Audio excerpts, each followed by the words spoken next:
right, Joshua, we are going to apply what we learned about the prefix trans yesterday, the Latin base miss or mit, and suffix ion today to some dictation. We're going to do some word sums. So just a reminder, as you're writing your word sums, you need to spell each part, each morpheme out loud as you write it. It helps with that multisensory piece. It helps it stick in your brain. Okay, so your first word is transmit. I'm going to transmit a message. Transmit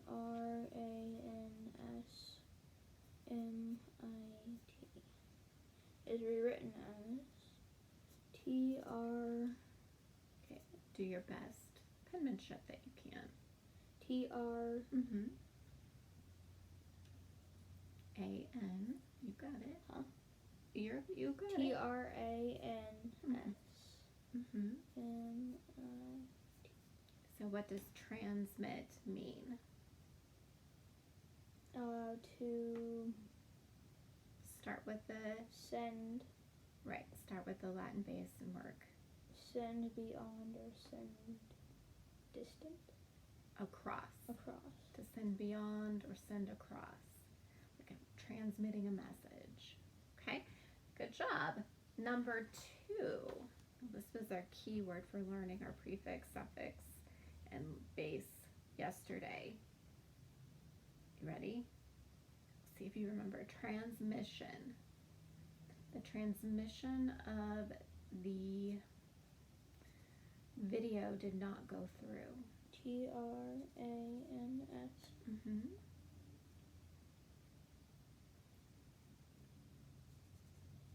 MISS. ION. Good. Is rewritten as? TRANS. MISS. ION. So the whole word together? Transmission. What's it mean? Okay, so start this way, go that way. Start to the right, go to the left. Process of the result. So process of sending. Of sending. Across or beyond. Good. Okay, number 3, dismiss. It's time to dismiss class. DIS. MISS. Right. Is written as DISM. ISS. What's the whole word together? Dismiss. What's it mean? Start to the left and work your way back. What's miss or mit mean? Miss. To send. To send away.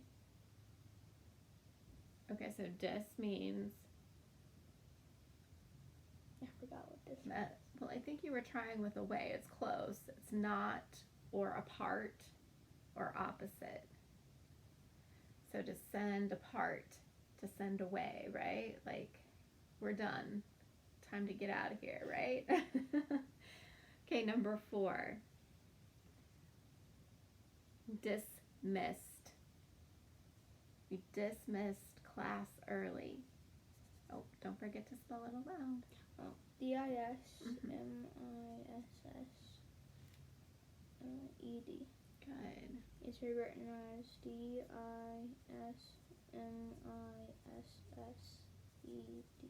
Good. So the whole word is read together as? That's okay. Dismissed. So already happened. Past tense. Already. Send apart. Yeah. We already sent those kids apart. We told them to get out of class, right? Are you fixing your D? Well, it's facing the right way. Yeah, but it looked ugly. Well, I'm glad that you fixed it. It looks good. Okay, number 5. Submit. I'm going to submit my video. SUB. Mm-hmm.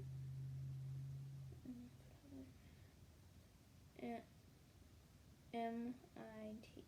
Good. Is written as SU. It's okay. I was about to write it backwards.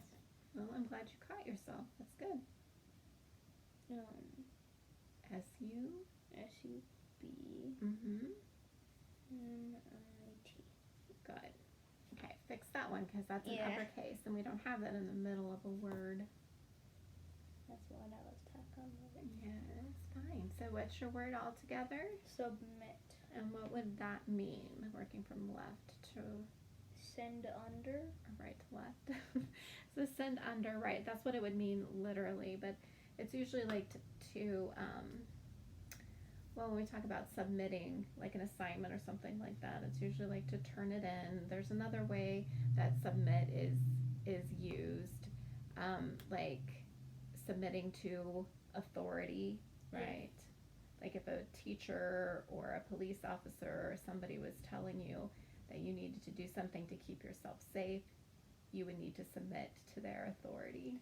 If you were to send something in, then wouldn't it be admit? Well, it does mean that. It's one of the meanings. All right, we've got two sentences we're going to do, and we're going to do them the traditional way where I'm going to say the sentence, I'm going to pound all the syllables in the sentence, point to the lines, you'll do that, you'll kind of echo me, and then you'll write your sentence. Okay, so your first sentence is, please do not commit a crime. Wait, remember we have to pound the syllables first. Please do not, me first, commit a crime. Okay, now you pound it. Please do not commit. Wait, it's two syllables. Commit a crime. Okay, let's point to the lines where we're going to write that. I know we've been practicing sentences a lot of different ways lately. Please do not commit a crime. Now point to your lines. Please do not commit Good. a crime. Good. Okay, go ahead and write it. What is the word? Please. Please. Oh, C. It's okay. You're fixing it. What's a 2? You're doing fine. Make your S. There you go. Please do not. Do you remember what this one is?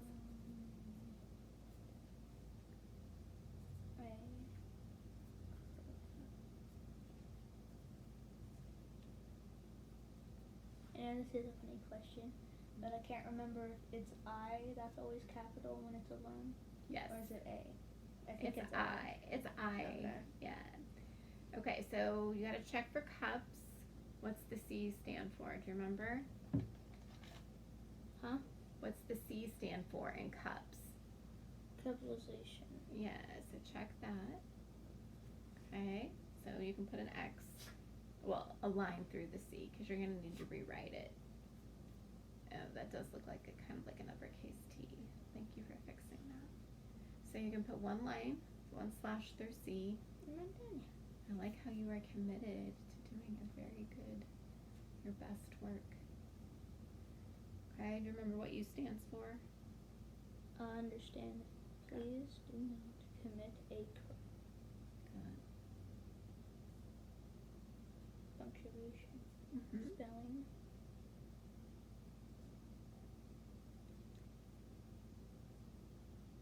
Making sure I can see that A. Good. I can. That's fine. Okay. So we'll expand here in a moment after you rewrite your sentence. Do you think you can fit your sentence here on these last lines? Okay, so go ahead and rewrite it down here.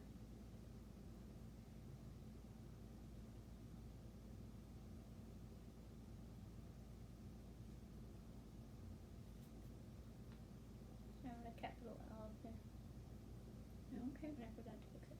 Okay. I'm glad you fixed it.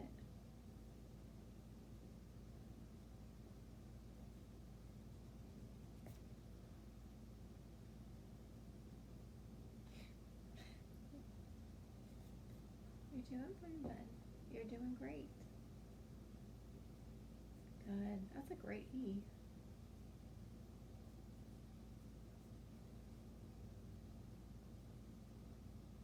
Good job making sure that T was lowercase.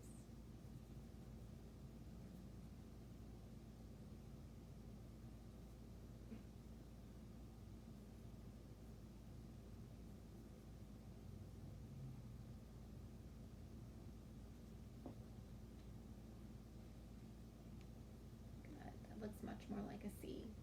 Okay. So gotta check for cups again.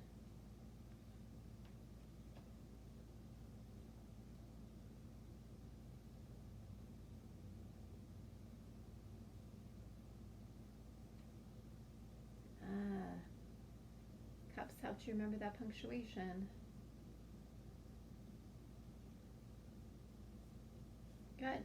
Okay, so our expansion here is we're going to underline or highlight the verb or action word in that sentence. Do you have a guess which one is the verb? Action. The verb or the action in the word? Submit. Yeah, so go ahead. Wait, do I underline it or? It's up to you. You can underline it or you can color it in. Good job. So we're going to do that on our next sentence too. So often Latin words are going to be verbs, and often Greek words are going to be nouns, things. All right, second sentence. Are you ready? Wait, this is filled in already. Yes, I already filled in that word because I thought it might be kind of tricky. Can you read it? Principle. Mm-hmm. What kind of principle is that? Do you know? Like, I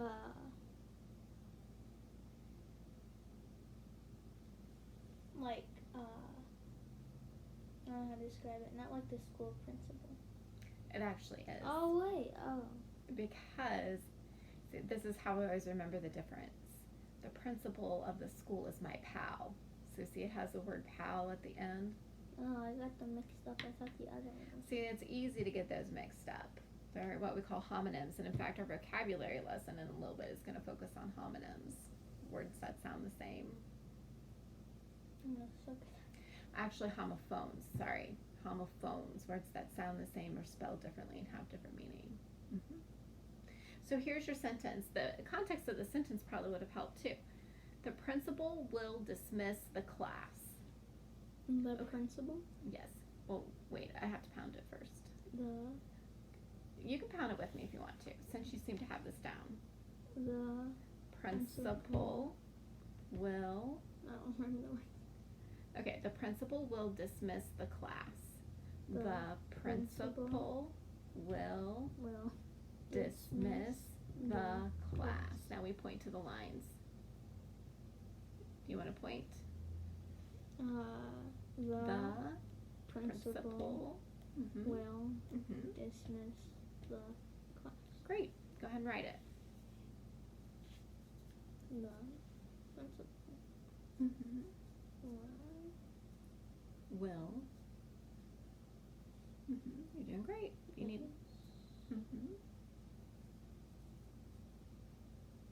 I'm writing that really small. I can't even read the. Well, maybe you need to write it bigger. I can read it though. The principal will dismiss.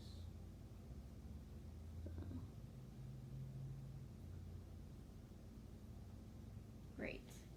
Okay. What do you need to do now?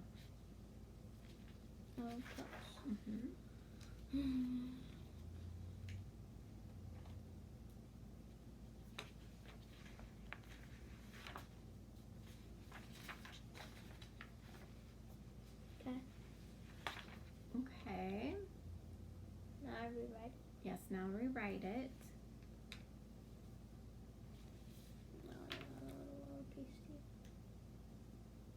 Okay, we'll fix it. No.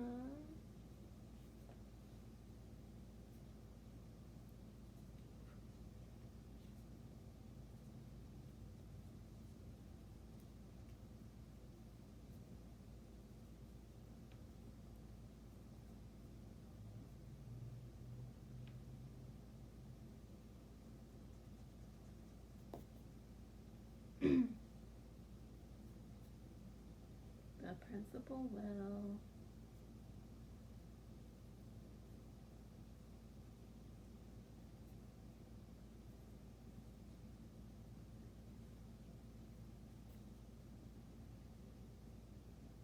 No. Mm-hmm. Cool.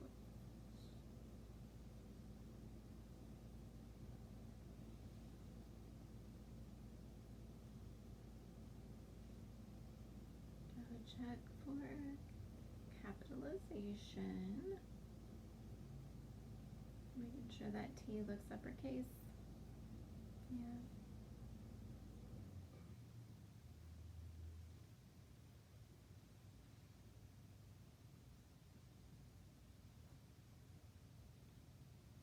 Understanding, punctuation, spelling. Okay, and we're going to expand here. We're going to find that verb again, the action in the sentence. I don't know what it was. I know that because of Mad Lib. Oh, for playing Mad Libs? Yeah. That's good. I'm glad that you know that. Mm-hmm. Dismiss is our verb. Hey, I made a straight line. Hey, good job. Do you remember what dismiss means? So miss, to send. Mm-hmm. So to send apart. Mm-hmm.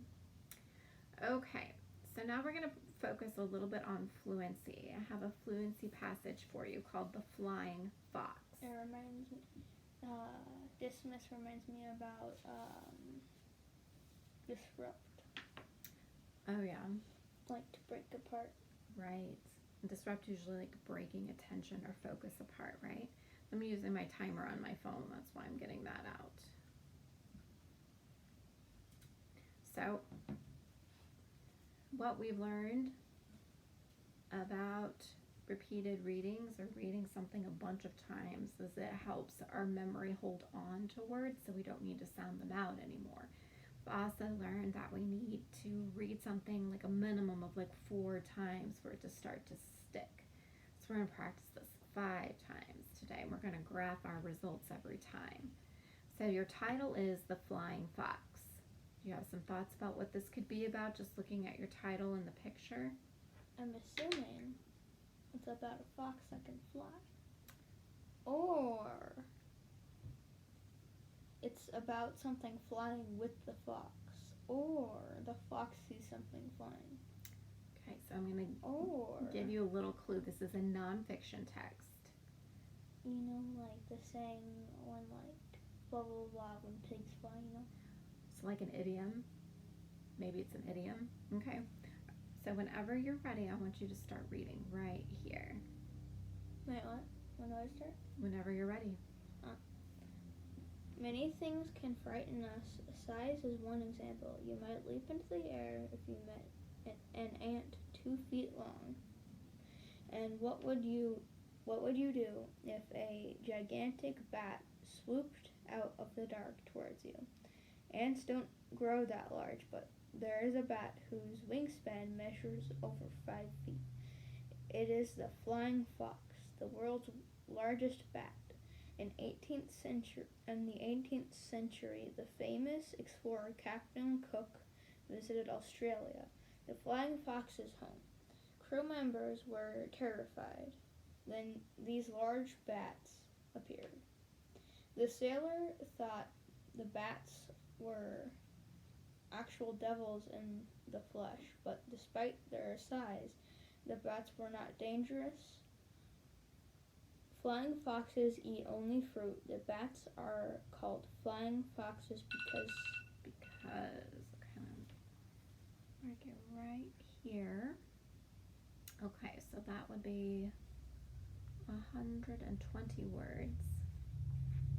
One little mistake that doesn't affect the meaning too much. What did I say? So you said when for the. So when sailors thought the bats were actual devils in the flesh, it should have been the sailors thought. Did I say when? Yeah, but you did. And I usually have another copy in front of me, and for some reason I left it in the binder. So I just wrote it down at the bottom of our graph, but I'm going to go get my copy so I can make note of any mistakes that might happen on there. So not too bad. Can you graph it? We're going to make a little dot graph. So you read 119 words correctly in that 1 minute. So where would your little dot go? 119. Yeah, find that spot and let me grab my copy of your story. Do I write a line under it or make a dot? Make a dot because we're going to make not a bar graph but a line graph.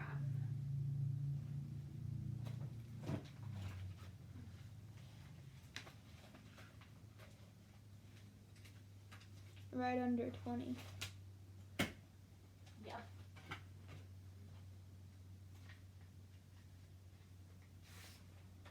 Take me forever to get this out of the plastic shoe protector. Goodness. All right. Looks good. Okay, you're ready for your second round here, and I've got my copy here. See, looks just like yours. Ready? You need to stand up, do some stretches, wake up. No, but Okay. I'm yawning a lot. I noticed. Many things can frighten us. Size is one example. You might leap into the air if you met an ant 2 feet long. And what would you do if a gigantic bat swooped out of the dark towards you? Ants don't grow that large, but there is a bat whose wingspan measures over 5 feet. It is the flying fox, the world's largest bat. In the 18th century, the famous explorer Captain Cook visited Australia, the flying fox's home. Crew members were terrified when these large bats appeared. The sailors thought the bats were actual devils in the flesh, but despite their size, the bats were not dangerous. Flying foxes eat only fruit. The bats are called flying foxes because their head and pointy ears resembles a fox.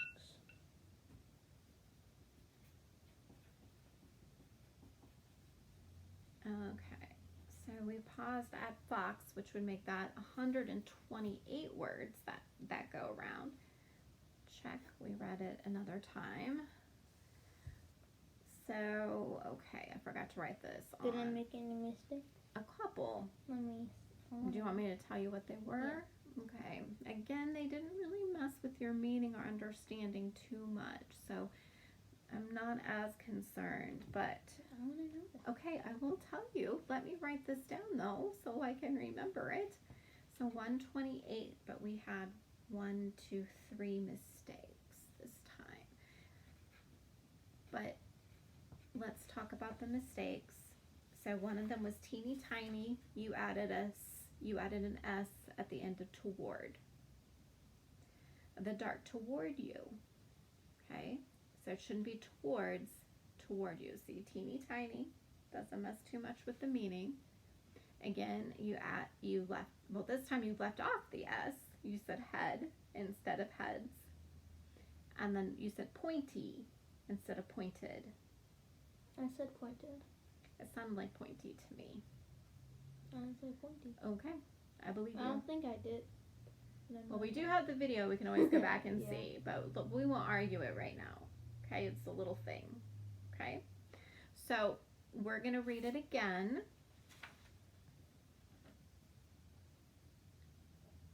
Many things. Oh, I'm so sorry. I'm not quite ready on my timer. Okay, now whenever you're ready. Many things can frighten us. Size is one example. You might leap into the air if you met an ant 2 feet long, and what you would do if a gigantic bat swooped out of the dark toward you. Ants don't grow that large, but there is a bat whose wingspan measures over 5 feet. It is the flying fox, the world's largest bat. In the 18th century, the famous explorer Captain Cook visited Australia, the flying fox's home. Crew members were terrified when these large bats appeared.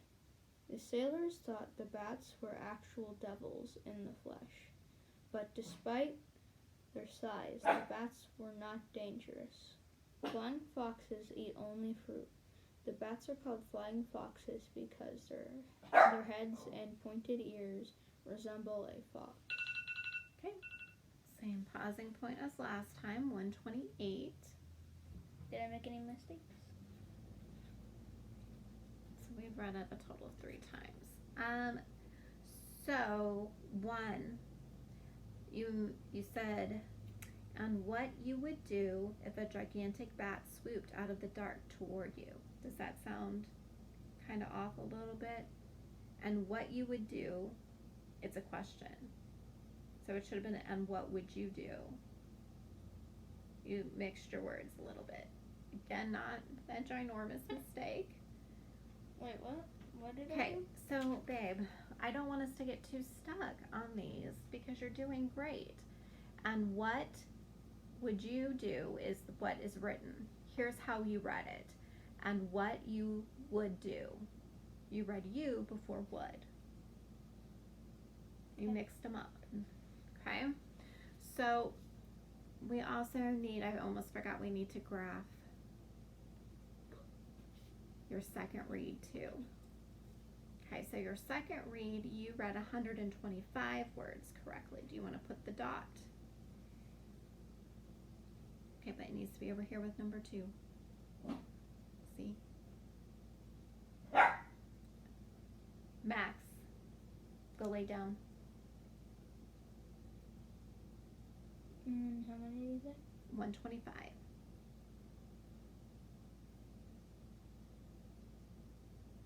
Then we'll get out our ruler and let you connect the points when we're done. So then 3, your third go around, you were able to read 127 words correct. Put a teeny tiny dot right here, just a little bit higher than this one. Right here. There you go. Perfect. Okay, 2 more reads, and you're doing a fantastic job. And bar that might need it. Okay? Do your best, okay? I know you always do. Ready? Many things can frighten us. Size is one example. You might leap into the air if you met an ant 2 feet long. And what would you do if a gigantic bat swooped out of the dark towards you? Ants don't grow that large, but there is a bat whose wingspan measures over 5 feet. It is the flying fox, the world's largest bat. In the 18th century, the famous explorer Captain Cook visited Australia, the flying fox's home. Crew members were terrified when these large bats appeared.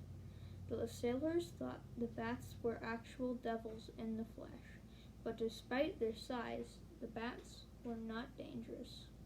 Flying foxes eat only fruit. The bats are called flying foxes because their heads and pointed ears resemble a fox. Wow, you are consistent. Stopped at the same point again. 128. I think consistency.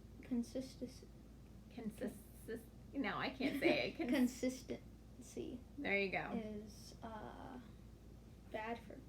You think so? Well, you want to improve. I know you want to improve each time, don't you? Yeah, but you can also go down. So I guess consistency is better than going down. Okay. All right. 5th reading. Ready? Oh, I'm not. My phone locked me out. Okay, now I'm ready. Many things can frighten us. Size is one example. You might leap into the air if you met an ant 2 feet long. And what would you do if a gigantic bat swooped out of the dark towards you? Ants don't grow that large, but there is a bat whose wingspan measures over 5 feet. It is the flying fox, the world's largest bat. In the 18th century, the famous explorer Captain Cook visited Australia, the flying fox's home. Crew members were terrified when these large bats appeared. The sailors thought the bats were actual devils in the flesh, but despite their size, the bats were not dangerous. Flying foxes only eat fruit. The bats were called flying foxes because their heads and pointed ears resemble a fox. Their large eyes prove that blind as a bat is simply not true. Although most bats... Ooh, good job, most bats. So that was 144 total. How many mistakes did I make? Just 2. What did I make? Okay. So again, you added an S at the end of toward. That's not there. So another little thing. And then I didn't mark down the other one, but it was over here. I don't want you to be so concerned about when I'm making marks, so I try not to make marks on here. I didn't want you to slow down because you thought you made a mistake, so I didn't actually write it down. But you did get pointed. Huh? Well, you didn't say pointy, you did say pointed, so that's good.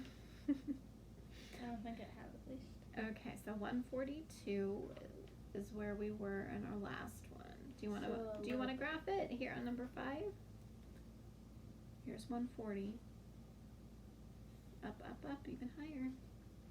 You've got yourself at 132 there. Get above that.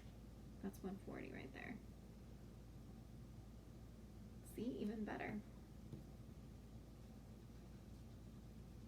All right, and we'll go grab a ruler so you can connect those dots. You want to give it an X or a check because you practiced all 5 times. Great job. All right, we can go ahead and turn off the video.